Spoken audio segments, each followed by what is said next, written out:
You said it wasn't because he was ugly in Isaiah, as everybody That's said. the common teaching, is that that he was ugly, and that's why he had no form that anyone should look at him. But it was what again? Because, no, that's fine. That's because earlier he was a messenger of Yahuah, the king, the Yahuah sovereign, on high. Okay? Then he became a man. And it says he had no glory. Okay? Now, let's compare this. When he was a messenger, Mount Horeb, and he spoke from the mountain. He spoke and gave them his 10 commandments and his judgments and all these things. And it was so blasting. It sounded like a trumpet. It sounded like lightning. And the earth shook. And they fell on their face and said, Moses, don't let me hear this voice anymore lest I die. And Yahuah had compassion on them. He says, what they said is good. I understand. They have a reason to fear me. So, for their benefit, I will send them a prophet like Moses. So he's going to take the great amplifier in the sky.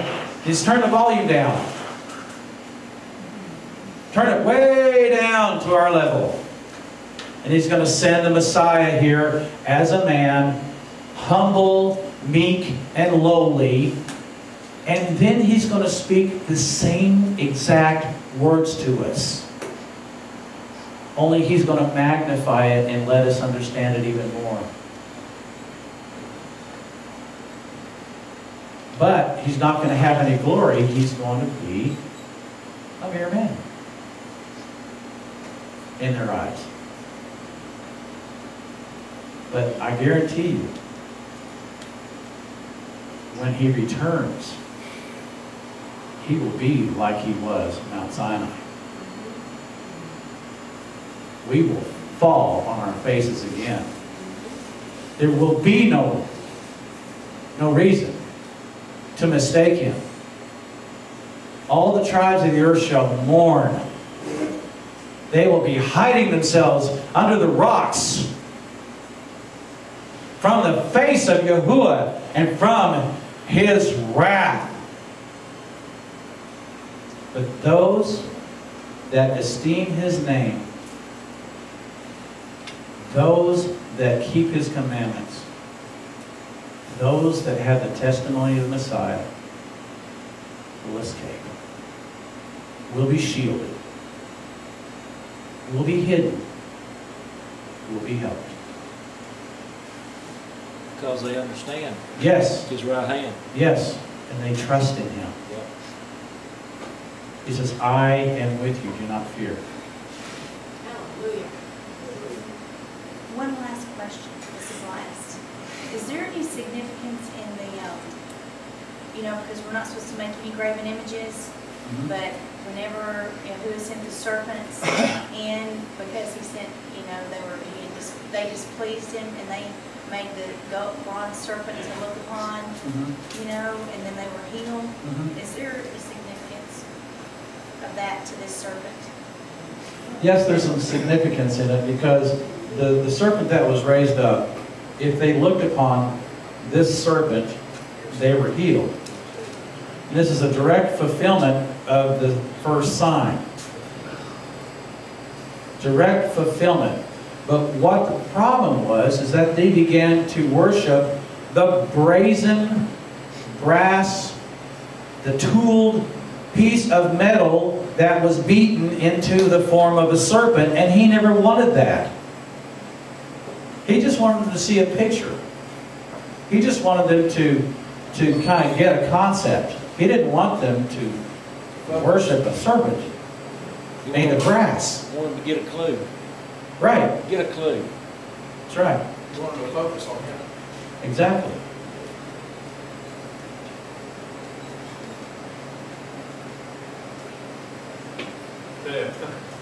unbelievable.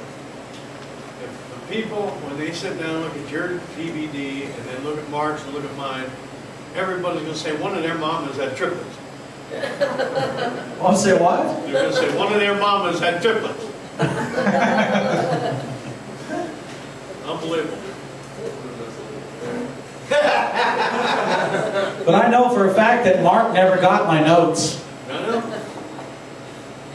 And I never got his notes either. My husband Buell has told me all the stuff that Mark has said and you've said and evidently you've said, and he came to that conclusion on his own. He was so excited when he found out that you and Mark believe that Yahuah is Messiah too. Yeah. Yeah, he says, Jerusalem, Jerusalem, how long I have wanted to take you under my wing as a hen does her chicks, but you would not. Therefore, you shall no longer see me until you can say, blessed is he who comes in the name of Yahuah. Hallelujah.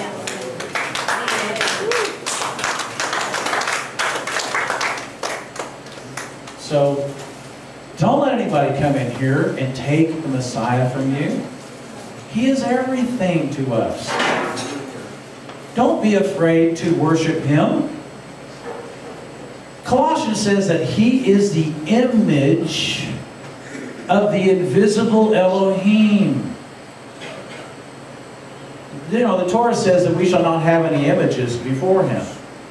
That's because he wants us to worship his Son, which is the image of him, which is the exact representation of the Father. If I fall down and I'm worshiping that image, will he destroy me? If he's the exact representation of the Father, not made by the hands of men? It was made, it was put together, it was designed. The concept, the whole, it was his right hand. And he says, if you do not listen to his words, which I speak, then I'll require of you. Did the Messiah say, before Abraham was, I am? That should clinch it for us, guys. Right there. Should clinch it for us.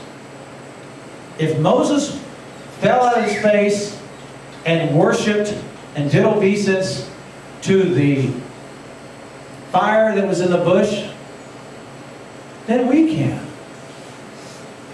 If Joshua did, fell on his face and took the sandals off his feet, just like Moses did, and fell on his face and worshiped the captain of the hosts of Yahuah, then so can we. He didn't say, get up, don't worship me because I'm just an angel. He's the captain of the host. He's the leader of all the messengers in heaven. I think I can bow to that. Mark had a great point. If the king sends his son to a town and the town doesn't bow to the son, what's the king going to do? That's right. It's no different. It is no different. I have all the authority and all the comfort that I need to know that I can bow to the Son of Elohim. I can look at him and I can say, my goodness, he sure looks an awful like the Father. Hallelujah. Yahuah, it says that Yahuah rides above the heavens of the heavens. Think of that. He's not subject to his creation. The creation is subject to him.